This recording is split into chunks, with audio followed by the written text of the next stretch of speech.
I teach at Stanford University. My work's all about behavior. I would have never expected that today I would be doing 50, 60, 70 push-ups a day. And this was the equation. After I pee, I will do 2 push-ups. The current where I'm at now, I do 8, but I always do extra credit. So I tend to do 12 or so, and it adds up over the day. When we talk about health behavior change, people are mostly talking about long-term change. When it comes to long-term change, there's only 2 ways you can get it done. Number 1, you can change your environment. That's a reliable way.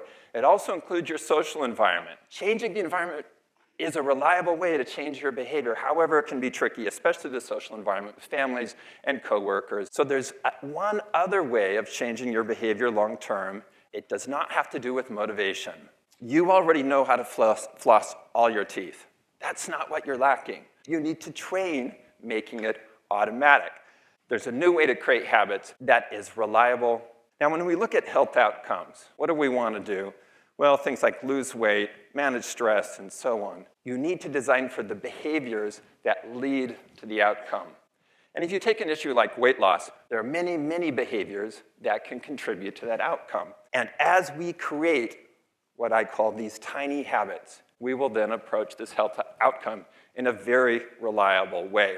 I've been doing this thing called tiny habits. Now I'm going to apply it to weight loss because I want to lose some pounds. So after creating many, many tiny habits, this is where I am this week. I believe I've made a long-term change. There are 3 things that have to happen at the same moment to cause a behavior. Number 1, there has to be some level of motivation. Next, you have to have the ability to do it. And then there has to be a trigger. And it's these 3 things together. When they combine at once, then the behavior will also occur. Now, motivation and ability are trade-offs. And this curved line represents that trade-off. And if you're anywhere above the line and the trigger occurs, you will do the behavior. In order to do something that's difficult, you need high levels of motivation. As I looked at my behavior model, I thought, let's go right here. Easy to do. Whether your motivation's high, you'll still do it. Whether it's low, you'll do it.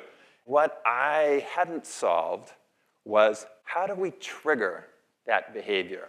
If you use an existing behavior in your life and you put the new tiny behavior after it, you can use the existing behavior to be the trigger. After I will, and you've got to make it super tiny.